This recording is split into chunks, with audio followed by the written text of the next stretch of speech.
오늘 함께 보실 말씀은 구약성경 학계 성경입니다. 성경책 구약성경 1310쪽에 있습니다. 1310쪽 학계 1장 1절에서 11절까지를 보겠습니다.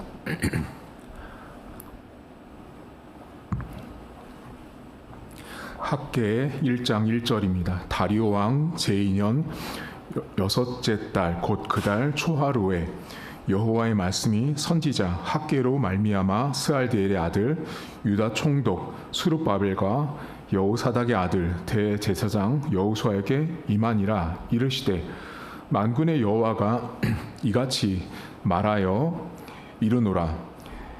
이 백성이 말하기를 여호와의 전을 건축할 시기가 이르지 아니하였다 하느니라. 여호와의 말씀이 선지자 학계에게 임하여 이르시되 이 성전이 황폐하였거늘 너희가 이때에 판벽한 집에 거주하는 것이 옳으냐. 그러므로 이제 만군의 여호와가 이같이 말하노니 너희는 너희의 행위를 살필지니라. 너희가 많이 뿌릴지라도 수확이 적으며 먹을지라도 배부르지 못하며 마실지라도 흡족하지 못하며 입어도 따뜻하지 못하며 일꾼이 삭슬 받아도 그것을 구멍 뚫어진 전대에 넣음이 되느니라. 만군의 여호와가 말하노니 너희는 자기의 행위를 살필지니라. 너희는 산에 올라가서 나무를 가져다가 성전을 건축하라. 그리하면 내가 그것으로 말미암아 기뻐하고 또 영광을 얻으리라. 여호와가 말하였느니라. 너희가 많은 것을 바랐으나 도리어 적었고 너희가 그것을 집으로 가져갔으나 내가 불어 버렸느니라. 나 만군의 여호와가 말하노라. 이것이 무슨 까닭이냐. 내 집은 황폐하였으되 너희는 각각 자기의 집을 짓기 위하여 빨랐음이라. 그러므로 너희로 말미암아 하늘은 이슬을 그쳤고 땅은 산물을 그쳤으며 내가 이 땅과 산과 곡물과 새 포도주와 기름과 땅의 모든 소산과 사람과 가축과 손으로 수고하는 모든 일에 한재를 들게 하였느니라. 아멘. 16년이라는 시간은 매우 긴 시간인데요. 여러분들은 16년이라는 세월을 생각해 보실 때 얼마나 긴 시간인가요? 16년. 여러분들은 16년 전에 뭐 하셨어요? 그렇게 생각해 보니까 16년이 매우 길죠. 여러분들의 16년 전의 모습을 살펴보시면 지금보다 더 이쁘셨죠. 젊으시고 지금보다는 훨씬 더 16년 전이니까 내 나이에서 16살을 낮추는 거니까 훨씬 달랐겠죠. 근데 여러분 16년이란 세월이 길지만 또 많은 것들을 없애버리는 시간이기도 한데요. 이스라엘 백성들이 바벨론이라는 곳으로 포로로 끌려갔다가 다시 예루살렘으로 돌아오거든요. 근데 예루살렘으로 돌아와서 이 사람들이 하나님 명령을 따라서 성전을 다시 건축해요. 근데 성전을 건축하는데 몇 년을 열심히 기초를 쌓았냐면 2년 동안 성전을 건축해요. 자, 2년을 집을 지었단 말이에요. 한마디로. 그러면 집을 짓기 시작했으면 뭐를 해야 돼요? 완성해야 되잖아요. 근데 이스라엘 백성들이 집을 짓다가 2년 동안 집 짓다가 멈춰요. 본인들이 하기 싫은 게 아니라 못하도록 주변에서 많이 방해했어요. 왜 그랬냐면 이스라엘 백성들이 바벨론에서 이스라엘 땅으로 돌아왔을 때는 이미 그 땅 안에 기존에 살고 있었던 이방 나라들, 다른 사람들이 이미 살고 있었어요. 그들이 수십 년 동안 밖에서 살다가 이제 와서 자기네 땅이라고 여기서 자기네들 행세하려고 하니까 싫었어요. 그래서 성전 짓는 거를 방해했어요. 그래서 2년 동안 열심히 하다가 멈췄어요. 멈췄는데 그 2년을 하고 멈추고 흐른 시간이 16년이에요. 여러분들이 보실 때는 어때요? 2년을 하다가 멈춘 세월이 16년이면 좀 뭐라 그럴까? 너무하지 않으세요? 여러분들이 볼 때? 뭐가 너무한 것 같으세요? 너무 오래 멈췄죠. 아니 여러분 만약에 여러분들이 집을 짓다가요. 우리 집을 짓다가 자 멈췄어요. 2년 동안. 그럼 최소한 사람이라는 게 지나다니다 보면은 아휴 저 집 지어야 되는데 그게 느껴지지 않으세요? 내가 짓던 뭔가 어떤 대상이 있으면 그걸 지어야 되잖아요. 우리 꼬맹이들도 장난감 조립하다가 오늘 밤에 완성 못하면 아침에 일어나자마자 그거 완성하려고 달려들잖아요. 근데 집이라는 것을 성전을 짓다가 말았으면 오고 가면서 지나다니다가 몇 년을 본 거냐면 16년을 본 거예요, 여러분. 그 사람들 16년을 그 짓다가만 성전을 보면서도 한마디로 아무런 감흥이 없는 거예요. 그러니까 지금 이 학계 성경 안에 등장한 이스라엘 백성들의 그 마음 상태를 보셔야 돼요. 하나님의 성전을 하나님이 명령해서 짓기 시작했는데 2년 동안 했으면 최소한 열심히 했을 거 아니에요. 그럼 뭔가 하다가 말았으면 다시 하자 이제 우리. 뭔가 동기를 부여하거나 해야 되는데 무려 16년을 멈춰 있었던 거예요. 자, 그러면 여러분 이 사람들 왜 16년 동안 그 짓다만 성전을 보면서도 가만히 있었죠? 자, 여러분들이 집을 짓기 시작했어요. 내가 집 짓다가 2년 만에 멈췄다고 생각할 때 여러분들이 짓던 집을 여러분 스스로가 16년을 안 지을 때 여러분들은 왜 안 지으세요? 다 사연이 있겠죠. 다 사연이 있을 거 아니에요. 근데 이 사람들도 사연이 있거든요. 근데 그 사연이 있죠. 그 사연을 하나님이 질타하세요. 그 이야기를 오늘 하는 게 학계 성경이에요. 여러분 몇 절 보시냐면 2절을 보시겠어요? 2절에 보시면 만군의 여호와가 이같이 말하 이르노라. 이 백성이 말하기를, 이거 백성들이 말한 거예요. 2년 짓다가 멈춘 사람들이 16년 만에 말씀하시는 거. 하나님 이 백성이 말하기를 여호와의 전을 건축할 시기가 이르지 아니했대요. 이게 무슨 말이에요, 여러분? 자, 여러분 2년 짓다가 멈췄는데요. 2년 짓다가 멈추고 16년이 흘렀는데 그 16년이 흐른 백성들이 한다는 소리가 아직 하나님의 성전을 지을 때가 아니래요. 이게 말이 된다고 보세요, 여러분? 이걸 하나님이 지금 책망하시는 거예요. 이 백성이 말하기를 아직도 성전 지을 때가 안 됐다면 도대체 언제 짓겠다는 거예요, 이걸. 그걸 하나님이 말씀하시는 거예요. 야, 16년이나 너희들 지나갔지 않냐. 16년이나 세월이 흘렸음에도 불구하고 아직도 하나님의 집 지을 때가 아니다? 때가 아니라고 딱 지적하잖아, 이 사람들이요. 시간을 자기가 정하는 거예요. 이 백성들이 성전을 지을 타이밍, 시점을 이미 자신들이 다 정하고 있었어요. 근데 문제가 뭐냐면 지을 마음이 없는 거죠, 여러분.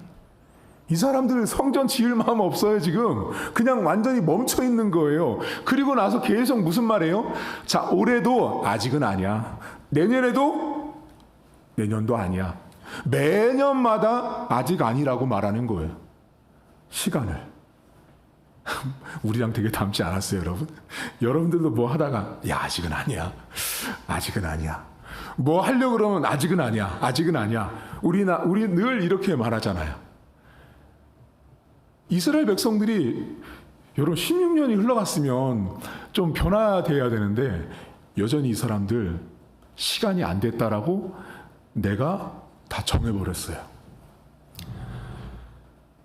근데 이 사람들 이 16년을 지나면서 왜 아직도 시간이 안 됐다라고 했던 결정적인 이유가 있거든요. 여러분 4절을 보시면 이렇게 나옵니다. 이 성전이 황폐하였어요.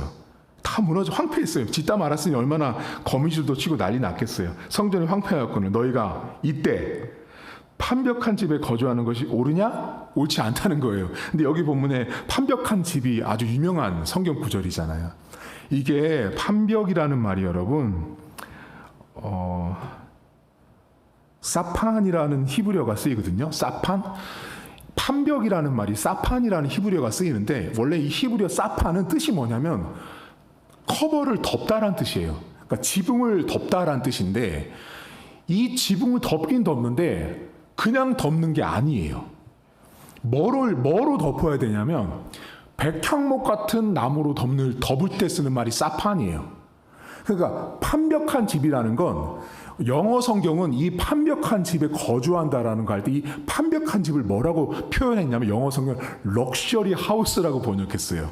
이제 와닿으세요? 럭셔리 하우스? 고급 주택이에요. 고급 주택. 그러니까 지금 이 사판이라는 말은 백향목을 지붕 위에 얹을 때 쓰는 말이에요. 아무나 올려서 덮을 때 쓰는 말이 아니라 이 판벽한이란 이 단어는 덮다라는 뜻인데 지붕 위에 백향목 같은 나무를 올릴 때 쓰는 말이에요. 그러면 백향목은 여러분 이스라엘 백성들이 성전을 지을 때 모조리 수입했던 목재예요. 솔로몬이 성전을 지을 때 여러분 백향목을 수입해서 왔다고요.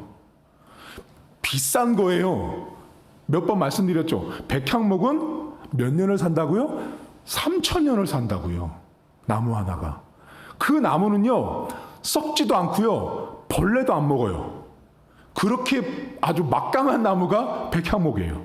그래서 성전을 지을 때 다 백향목으로 성전을 지은 거예요. 그래서 시편 같은 데 보면 여러분 백향목 같은 인생에 대한 이야기를 하잖아요. 복된 말씀이에요. 백향목 같은 인생이. 근데 지금 하나님께서 지금 판벽한 집이라는 걸 백향목을 올려서 어디를 집을 지었냐면 내 집이요. 내 집. 이게 엄청난 차이점인 거예요. 자, 하나님 집은 하나님 성전은 황폐한데요. 성전 자기 집은 백향목을 수입한 게 아니에요. 그만큼 최고급으로 집을 짓고 사는 거예요. 오죽했으면 영어 성경에 럭셔리 하우스라고 적겠어요, 여러분. 번역을. 하나님 성전엔 온갖 다 망가져도 쓸데없어도 관심도 없어요. 나는 잘 살아야 되는 거예요. 이 사람도 그렇게 살았어요. 그렇게 자기 집을 고급 주택으로 만들어 짓고 살았어요. 그럼 지금 이 사람들의 중심은 어디가 있어요, 지금? 온통 성전이 아니라 자기 집에 가 있는 거예요, 지금. 근데 문제가 있어요, 여러분. 여러분 어디를 보시냐면 8절을 보시겠어요? 이때 하나님께서 이들에게 뭐라고 명령하시냐면 너희는 산에 올라가서 나무를 가져다가 성전을 건축하라. 그리하면 내가 그것으로 말미암아 기뻐하고 또 영광을 얻는다라고 말씀하시죠. 여기 지금 본문에 하나님 뭐라고 명령했어요? 산에 올라가서 나무를 베서 오라잖아요. 이때 중요한 게 있어요. 백향목이 아니라고요. 그러니까 지금 하나님이 자기 집은 엄청나게 고급 주택에 살고 있는 그들에게 뭐라고 말했냐면 야, 산에 올라가서 나무 베다가 일단 성전부터 지으라고 말씀한 거예요. 그리고 이 말은 뭐냐면 나는 백향목처럼 너희들 지붕 얼린 것처럼 그렇게 고급스러운 성전을 바라는 하나님이 아니라 지금 너희들 눈앞에 저 산에 있는 나무 갖다가 베다가 내 집을 짓는 너희들의 믿음과 순종과 마음으로 지은 집을 나는 원해. 그 말씀하신 거예요, 지금. 그러니까 지금 산에 올라가서 나무를 베라라는 것은 나는 큰 거 바라지 않아, 얘들아. 이 말이에요. 그냥 지금 너희들이 산에 올라가서 나무 베다가 성전 지어. 그리고 예배 드릴 수 있도록 준비해라고 말씀하신 거예요. 하나님은 여러분, 우리에게 뭔가를 명령하고 요청하실 때 산에 올라가서 나무 베는 정도만 하시면 아주 충분합니다. 여러분, 하나님께서 여러분에게 요구하는 게 과하다고 생각하세요? 제가 이렇게 보면요, 하나님은 당신의 백성들에게 단 한 번도 과하신 적이 없어요. 하나님은 여러분을 과하게 대접하신 적이 없어요. 예를 들어 볼까요? 여러분들 지금 몸이 아파가지고 병원에 입원해 있는데 하나님이 주일 참석하라고 말씀하시던가요? 아니에요. 목사님, 주일은 무조건 지켜야 된다면서요. 그러면 전국의 병원에 있는 암 환자들도 중환자실에 다 내와가지고 휠체어 타고 교회 와야겠네요. 하나님은 우리에게 과하신 분이 아니에요. 여러분들 헌금이 없는데 대출 받아서 헌금하시라 그래요? 하나님께서? 그러니까 하나님은 우리에게 백향목을 원하는 게 아니에요, 여러분. 올라와서 나무베다가 성전 지으라고요. 이 나무베다가 성전 지으라는 건 내가 할 수 있는 정말 최소한의 일이에요. 최소한의 일. 여러분, 이스라엘 백성들이 산에 올라가서 나무 베는 일이 뭐가 어렵겠어요. 그 시대는 온통 목재, 건물을 짓든 집을 짓든 온통 재료가 나무였다고요, 여러분. 하나님께서 지금 이스라엘 백성한테, 야, 애굽에 있을 때 너희들 벽돌 구웠던 일 생각나냐? 벽돌 구워 지금부터. 아니요. 역대로 여러분, 벽돌 구우려면 과정이 복잡해요. 근데 뭐라고 그래요? 나무가 다 배라고. 나무 배다가 성전 지으라고 말씀하신 거예요. 여러분, 하나님은 여러분에게 요구할 때요, 부담되거나 과한 걸 요구하지 않아요. 근데 우리가 뭐도 안 해요? 산도 안 가죠. 귀찮아서. 근데 어때요? 내 집은? 럭셔리 하우스죠. 내 집은 너무 좋아. 내가 살고 있고, 내가 누리고 있고, 내가 만족해야 되고, 내가 기뻐하는 건 난 너무 좋아. 근데 내가 하나님을 위해서 뭔가를 하는 거에 대해서는 5분만 걸어 올라가면 되는 저 산등성에도 올라가지 않으려고 하는 게 우리의 모습이에요. 근데 여러분, 여기서 오늘 이 본문에서 정말 우리가 심각하게 받아들여야 되는 게 여기 나오거든요. 몇 절 보시냐면 여러분, 6절 보시겠어요? 6절에 이렇게 나옵니다. 너희가 많이 뿌릴지라도 수확이 적대요. 먹을지라도 배불러야 되는데 배부르지 못하대요. 마시면 흡족해야 되는데 흡족하지 못하대요. 입으면 따뜻해야 되는데 따뜻하지 못하대요. 일꾼에게 삭슬 받아도 그게 모아져야 되는데 구멍 뚫린 전대에 넣는 것과 같대요. 9절 보세요. 너희가 많은 것을 바래요. 인생은 다 많은 것을 바라거든요. 근데 도리어 적어요. 너희가 그것을 집으로 가져갔으나 내가 다 불어버렸다라고 말씀하시잖아요. 그러니까 지금 제가 학계 성경을 신학교 때부터 배우면서 항상 느끼는 게 뭐냐면, 하나님은 우리에게 되게 높은 수준 높은 것을 원하는 분이 아니에요. 하나님은 우리에게 산에 가서 나무 하나 베다가 그 나무를 가지고 하나님을 위해서 뭔가 하려고 하는 그 마음의 중심을 보시는 거예요. 하나님은 하나님의 명령에 순종하는 걸 보는 건데, 그걸 안 했을 때 무슨 일이 생기냐면 많은 걸 바라지만 도리어 적은 거예요. 여러분, 생각해 보세요. 먹었으면 배불러야죠. 마셨으면 흡족해야죠. 입었으면 따뜻해야죠. 근데 아무것도 안 되는 거예요. 여러분, 우리가 이 학계 선지자 1장을 한 단어로 제가 여러분들에게 말씀드리면, 학계 1장은 여러분 우리 인생의 우선순위를 알려주는 성경책이에요. 내가 어디에 순서를 먼저 두고 어디에 먼저 가치를 두냐에 대한 성경이 학계 1장이에요. 이 사람들 보세요. 2년 동안 성전 짓다가 16년 동안 멈췄어요. 근데 그 우선순위가 어디 있어요? 내 집이에요. 내 집, 내 거, 내 일. 내 집은 럭셔리예요. 근데 16년이 지난 동안 하나님의 성전을 황폐했어요. 여러분, 이거 뒤집으면 무슨 말인지 아세요? 내 인생은 16년 동안 화려했지만 이 사람은 16년 동안 하나님 앞에는 가난한 거예요. 자신을 위해서는 부유했을지 몰라도 하나님을 위해서 16년 동안 진짜 거렁뱅이가 된 거예요. 거지, 영적으로. 그걸 하나님이 지적한 거예요. 여러분, 우선순위를 정하는 게 매우 중요하거든요. 제가 11월 오늘 마지막 제주를 이제 가고 있는데, 여러분과 이 성경을 왜 나눌 것 같으세요? 여러분들 삶에, 자, 내년이 이제 한 달밖에 안 남았어요. 지금부터 여러분 삶의 우선순위를 정하시라고요. 여러분 삶에 내가 뭐를 먼저 해야 되는지를 빨리 정하시는데, 내가 뭐를 해야 되는지의 순서가 하나님과 관련된 것이 있어야 돼요. 그게 없잖아요. 그럼 여러분, 놀라운 사실은 내가 많은 것을 바래도 적어요. 요즘에 우리 기성아, 미안해. 기성이가 요즘에 공부하러 오거든요. 공부를 열심히 하잖아요. 공부를 열심히 한다는 건 뭐예요, 여러분? 내가 많이 바라는 거예요. 좋은 성적을 얻고 내가 원하는 과를 가고 싶고 내가 원하는 걸 얻고 싶은 더 많은 것들을 바라는 거예요. 근데 그것이 오로지 오늘 학계 성경에 나온 이스라엘 백성들처럼 나만을 위하잖아요. 그럼 하나님이 아무리 공부 열심히 해도 적게 줘요. 이게 공부에만 적용되는 게 아니에요. 그래서 기성아 목사님이 너한테 주문하는 게 하나 있어. 교회에서 너 혼자 공부하잖아? 네가 교회에서 1시간 공부하면 집에 가기 전에 10분씩 본당에 와서 기도하고 가는 거야. 그게 내가 하나님 앞에 많이 구하면서 동시에 많은 것을 얻는 놀라운 비결이에요. 여러분들 삶에 1년 동안 여러분들은 뭐를 위해서 완벽한 집을 짓고 사셨는지 스스로 물어보셔야 돼요.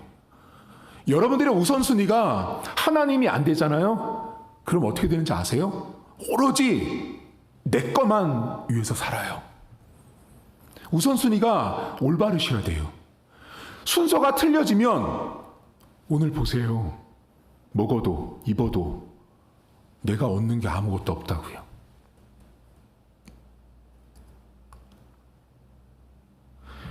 그럼 여러분들에게 한번 여쭤볼게요. 여러분들은 왜 우선순위를 정할 때 하나님이 아니고 자꾸만 나를 기준으로 순서를 정하실까요?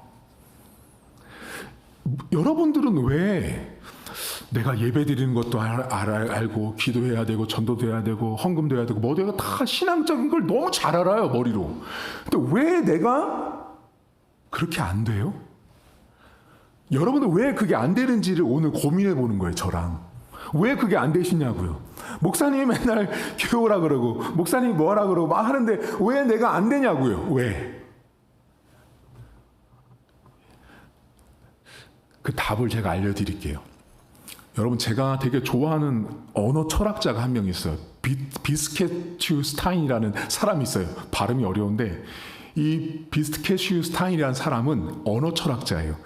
20세기 사람인데 이 사람은 철학의 언어와 관련된 천재 버금가는 사람인데 저는 이 사람을 되게 좋아해요. 이 사람과 관련된 책들을 많이 봤어요. 그래서 제가 언어에 관심이 많은데 이 사람이 무슨 말을 하냐면 사람들이 순서를 정하고 우선순위를 정할 때 뒤바뀌는 이유를 뭐라고 말하냐면 사람들의 시선에 의해서 질문하고 정답을 얻기 때문이래요. 자, 내가 우선순위가 자꾸만 나로 가는 이유가 뭐냐면 나의 우선순위를 정하는 그 시선 있죠. 시선이 우리는 성경이어야 된다고요. 근데 나를 자꾸 나의 우선순위를 정하는 결정하는 그 기준점이 다른 사람의 타자의 시선이라고 이 슈타인이 지적해요. 그러니까 여러분들이 우선순위가 왜 신앙적으로 하나님 쪽으로 안 가냐면 쉽게 말하면 사람 때문에 그런 거예요. 딴 사람 때문에. 다른 사람은 이만큼 벌거든요. 다른 사람은 이만큼 공부하거든요. 다른 사람은 이만큼 운동하고 다른 사람은 이만큼 더 열심히 살거든요. 그러면 나를 정하는 기준이 성경이어야 되는데 기독교인이면 근데 나를 규정하고 정의하고 명령하는 게 옆에 있는 사람을 따라서 나를 정의하고 있으니 그 우선순위가 여기로부터 비롯될 수가 없는 거예요. 누구로부터 우선순위가 정해지냐면 옆 사람 때문에 정해지는 거예요. 저 사람 2시간 일이란데 알바를 2시간 뛰었더니 얼마를 벌었대. 저 사람 이번에 책을 5권 읽었다가 10권을 읽으니까 성적이 수능 점수가 몇 점이 올랐대. 전부 다 기준이 누구예요? 남이에요. 남. 여러분 남을 기준으로 삼잖아요. 그럼 여쭤볼까요? 여러분들의 남의 기준에 얼마나 부합할 수 있으세요? 다른 사람이 원하는 것만큼 그 사람 수준에 도달하기 위해서 여러분들이 애쓸 때 그 사람의 기준치만큼 여러분 도달할 수 있으세요? 어림도 없어요. 여러분 제가요 우리 교회 세울 때요 다 뭐라 그랬는지 아세요? 완벽한 집을 찾아가라 그랬어요. 저한테. 기준이 뭐예요? 저한테 교회를 세우지 말라는 기준이 뭔지 아세요? 야, 제 선후배 동료들 다 그랬어요. 저한테. 야, 너 정도면 건물 있고 장로들도 있고 좋은 데 가서 청빙 받아서 사례비도 좀 든든히 받고 그 사택도 좀 좋은 데 주는 데 가고 차도 나오는 데 가. 다 그 기준이 뭐예요? 사람 아니에요? 그 사람들 때문에 결정하는 거잖아요. 여러분 그거 아셔야 돼요. 신학교 가잖아요. 그럼 1000명이 공부해요. 신학생들이요. 예를 들면 1000명이 공부하잖아요. 그럼 1000명이 공부하면 990명 있죠. 990명. 전부 다 우리 같은 교회에서 다 목회합니다. 여러분들이 아는 그 유명하고 대형 교회는요, 그 1000명 중에 10명이에요. 신학교 교수님들이 뭐를 지적하는지 아세요? 너희들 여기 지금 100명이 같이 공부해요? 그럼 너희들 중에 여기에서 대형 교회 갈 사람 딱 한 명이 나오든 못 나오든이라고 말씀하세요. 기준이 뭐예요? 자꾸만 세상 사람들을 세상의 가치로 기준을 매기는 거잖아요. 여러분, 목사가 대형 교회 가면 성공한 거예요? 장로 많으면 성공한 거예요? 차 나오면 성공한 거예요? 사택 나오면 성공한 거예요? 그런 게 어디 있어요? 성경은 그런 말 전혀 하지 않는데요. 그러니까 그만큼 교회가 타락한 거예요. 그러니까 목회자가 이렇게 타락을 하니까 교회가 타락할 수밖에 없는 거예요. 제가 여러분한테 이 말을 저는 당당히 할 수 있죠. 왜? 저는 그게 틀렸다고 옛날부터 생각한 사람이거든요. 그러니까 여러분의 가치와 기준이 성경이 안 되면 나는 끊임없이 사람들의 기준을 따라서 여러분은 살 거예요. 여러분들의 시간, 여러분들의 애쓰고 노력하는 모든 게 다 내 우선순위의 기준은 하나님이 아니라 주변 사람들이에요. 여러분 명절 가보세요.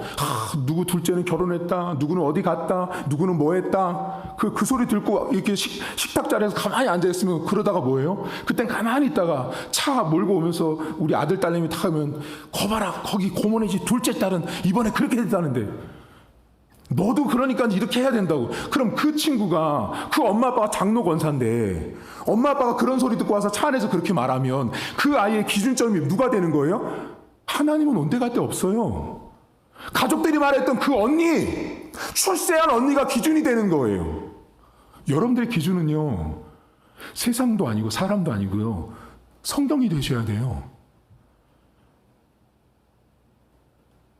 여러분들의 우선순위를 제가 미리 한 달 전부터 기회를 드리는 거예요. 올 1년 동안 여러분들의 우선순위가 하나님이 아니고 신앙적인 삶이 아니었다면 빨리 고치셔야 돼요. 왜냐하면 많이 바래도 적게 주세요. 제가 신학교 때 이 학계를 배울 때 저는 이 판벽한 집이라는 이것보다 더 충격적인 게 뭐냐면 많이 원했지만 적게 주시는 거예요. 열심히 살았는데 여전히 가난해요. 열심히 운동했는데 여전히 몸이 아파요. 그때 제가 몸이 아팠거든요. 그 몸이 아파서 안 아프려고 노력했어요. 근데 계속 아픈 거예요. 그때 고민한 거예요. 진짜 이런가? 내 우선순위가 틀렸나? 그때 나에게 질문하는 시간이었거든요. 여러분들 삶에 순서를 바로 잡으십시오. 우선순위가 나를 위한 판벽한 집을, 럭셔리 하우스를 만들면 만들수록, 나를 위해서 시간을 투자하면 투자할수록 하나님은 입어도 따뜻하지 않아요. 마셔도 흡족하지 않아요. 많이 원해도 적게 거두게 하세요. 그래서 여러분, 이걸 다 그렇다라고 저는 말씀을 못 드려요. 다만 이 성경을 가지고 최소한 한 번쯤은 나에게 물어보셔야 되는 거예요. 내가 이렇게 많은 걸 원했는데 적다면 정말 내가 아직은 성전을 지을 때가 아니라고 하는 이스라엘 백성들의 그 태도, 그 모습이 내 안에 있지 않나? 그것 때문에 하나님이 나에게 아무것도 주시지 않진 않나라고 물어봐야 하는 거죠. 한 달 동안 내년에는 어떤 우선순위를 정할지 결정하세요. 여러분, 뻔하지 않으세요? 목사님들이 매년마다 1년 됐을 때 연말에 우선순위를 정하십시오 하면 뭐겠어요? 여러분 예배 오세요, 성경 보세요, 기도하세요. 다 그거잖아요. 여러분, 제가 여러분한테 여러분 땅 사세요, 주식하세요, 제가 여러분한테 그런 말 안 하잖아요. 그러니까 저와 여러분은요, 이미 우리가 어디에 우선순위를 둬야 되는지 이미 다 알아요. 아는데 그렇게 안 되는 결정적인 이유가 뭐냐면 아까 슈타인이 말한 것처럼 다른 사람의 시선 때문에 그래요. 남의 시선 때문에 내 우선순위를 자꾸만 내가 바꿔요. 여러분 생각해 보세요. 금요일 날 열심히 사람들 막 놀고 먹고 하는데 나 먼저 가야 된다고. 어디가? 오늘 금요 성령 집회가 있어서 교회 가야 된다고. 그때부터 뭐가 돼요? 왕따가 되잖아요. 야, 그렇게 할 필요 없어. 그렇게 안 해도 인생 사는 거 다 그렇게 되는 거 아니야. 가다가 주저앉죠. 그때부터 우선순위가 뒤바뀌는 거예요. 하나님이 아니라 사람과 환경과 세상에 따라서 바뀌어버리는 거예요. 저는 바라기는 여러분 삶에 백향목 지은 집에서 안 사셔도 됩니다. 그래도 목사님 백향목이 좋잖아요. 우리는 늘 그렇게 바라지만 하나님이 바라는 산에 올라가 나무를 베어 내 성전을 지으라고 말씀하셨던 걸 기억하셔야 돼요. 하나님은 여러분에게 백향목 원하지 않아요. 나무 아무것도 아닌 나무 베어다가 그거라도 하나님 집을 지어서 예배를 드리려고 하는 그 중심, 그 마음을 보시는 거지. 내가 헌금을 남들보다 수만 배를 했으니 하나님 나를 더 기뻐하고 천국 가면 내 더 높은 자리가 있겠지? 아니요. 똑같습니다. 이번 주도 여러분 삶의 우선순위가 사람들의 시선이 아니라 성경을 통해서 나를 정의하고 규정하고 나를 바라보는 그런 한 주간 될 수 있길 주님의 이름으로 축복합니다. 우리 한 가지만 놓고 좀 기도할 텐데요. 하나님, 저의 우선순위가 자꾸만 여러분들이 바뀌는 이유는 남 때문에 그래요. 남 때문에. 다른 사람의 말들, 다른 사람 때문에 여러분의 자꾸 우선순위가 뒤바뀌는 거예요. 여러분 사람 보지 마세요. 사람을 따라서 내 인생의 순서를 정하잖아요. 그 사람 먹어도 배부르지 않아요. 입어도 따뜻하지 않아요. 하나님 말씀은 진리예요. 하나님, 내 우선순위를 다가오는 2026년도까지 지금부터 잘 정해서 내년도는 그렇게 실천할 수 있도록 함께 통성으로 기도하겠습니다. 하나님 아버지, 오늘도 고맙고 감사합니다. 하나님, 오늘도 우리가 1년을 살아왔지만 우리는 우선순위, 순서에 있어서 하나님 아버지 앞에 참 바르게 살지 못했음을 고백합니다. 하나님, 우리는 우리의 어떤 순서를 정할 때 자꾸만 남들의 시선과 남들의 평가와 남들의 말에 우리는 내 순서를 정할 때가 너무나 많습니다. 하나님의 백성의 기준과 하나님 백성의 순서는 성경책입니다. 하나님의 말씀에 있는 것입니다. 내가 하나님의 말씀대로 살지 않고 하나님 말씀에 순종하지 않으면 끝까지 우리는 남들의 시선을 의지하고 남들의 시선 때문에 우리의 우선순위를 결정할 수밖에 없습니다. 하나님, 오늘도 하나님은 우리에게 백향목을 원하지 않습니다. 우리가 산에 올라가 나무를 베고 우리가 할 수 있는 최선의 마음들, 믿음의 마음들, 하나님을 사랑하는 마음으로 하나님을 위해서 헌신했을 때, 순종했을 때 그 예배를, 그 성전을 기쁘게 영광스럽게 받아주신다고 약속하셨습니다. 하나님, 오늘도 우리 성도들의 한 주간의 삶 속에 우선순위가 하나님이 되게 하시고 성경이 되게 하시고 예배가 되게 하시고 기도가 되게 하시고 하나님의 것을 위해서 살아가는 한 주간 될 수 있도록 은혜를 베풀어 주시옵소서. 하나님 아버지, 하나님은 우리에게 백향목 같은 거 원하지 않습니다. 근데 우리는 자꾸만 착각합니다. 하나님이 원하는 건 백향목이 아니라 16년 동안 멈춰 있었던, 아직 성전 지을 때가 아니라고 하는 그 마음, 그 말, 그 태도를 바꾸는 것입니다. 16년 동안 매일같이 지나다니면서 그 무너진 성벽, 건축하다만 성전을 보면서 이제는 해야지라고 하면서 돌이키는 마음들, 다시는 이렇게 살지 않아야겠다는 결심을 하는 것을 하나님은 원하시는 것입니다. 우리에게 하나님은 대출받아서 헌금하라고 하신 적이 없습니다. 아파서 병원에 누워있을 때 주일 지키라고 하신 적이 없습니다. 그러면 우리는 끊임없이 내가 생각한 기준대로 하나님을 정의하고 주변 사람들의 평가와 주변 사람들의 시선을 따라서 나의 가치와 나의 우선순위를 정함으로 인해서 예배를 드려도, 성경을 읽어도, 기도를 해도 남들 때문에 할 때가 너무나 많이 있는 것입니다.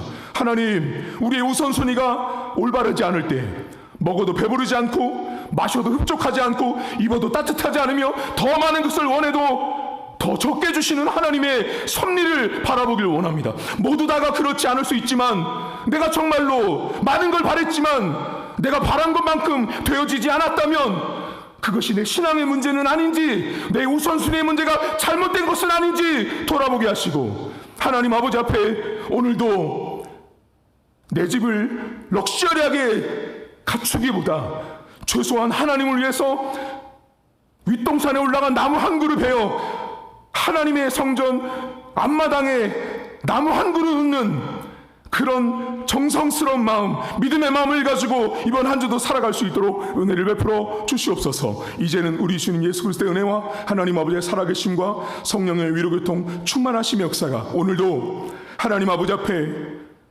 16년 동안 바라보며 이제는 아니다라고, 지금은 아니다라고 말했던 그 말과 태도와 입장을 바꾸고 하나님 아버지 앞에 이제는 산에 올라가 나무를 베어 주님을 위해서 뭔가를 하겠다라고 내 우선순위를 성경으로 정하기로 다짐한 살아가는 성도들 머리머리 위에 이제로부터 영원토록 함께 있을지어다. 아멘. 네, 교회 소식 잠깐 전하도록 하겠습니다. 여러분, 이번 주에 신길육동 주민센터에 쌀을 잘 전달했습니다. 거기 대표 되시는 분 팀장님도 오셔서 너무 감사하다고 인사를 전해주셨고요. 헌신해 준 우리 성도님들께 감사를 드립니다. 그리고 여러분, 다음 주에 주보 삽지에 내년도 기도 제목 그 카드가 나갈 거예요. 그래서 이번 주 이렇게 미리 적어보세요. 적었다가 카드 나눠드리면 거기에 기도 제목 적어서 주시면 저희 새해맞이 감사 예배 때 축복 기도할 때 그때 기도하고 또 1년 동안 제가 기도하는데 이렇게 사용하도록 하겠습니다. 그리고 이번 주 목요일 날 교회 외벽 그 성탄 트리는 점등을 해서 외벽에 지금 트리가 나오고 있어요. 그래서 밤에는 잘 띱니다. 잘 보이고 있고, 그리고 우리 로비의 트리 작업은 11월 29일 날 토요일 날 그날 전도 끝나고 뭐 식사하고 나중에 다 끝나고 나서 하도록 하겠습니다. 그리고 12월 첫째 주 주일 날은 점등 예배를 드립니다. 그래서 지난주에 잠깐 설명드렸지만 이번에는 여기서 점등 예배를 드리고요. 그리고 여러분에게 카드 나눠드리면 거기다 기도 제목 적고 로비 중앙에다가 진 목사님이 트리를 중앙에 놓으면 여러분들 나가셔서 이렇게 그 기도 제목 걸어주시면 걸고 다시 본당으로 들어오셔서 여러분들이 걸었던 거를 가지고 잠깐 기도하면 이제 점등 예배 마치고 나가서 식사하도록 이렇게 하겠습니다. 그리고 그날 또 달력도 배부하니까 가져가시면 되고요. 그리고 2026년 신임 집사 교육이 있는데 11월 21일 날 교육이 있습니다. 여러분들 우리 안영의 성도님 위해서 기도 많이 해주시고요. 예, 나가셔서 식사하시고 귀가하도록 하겠습니다.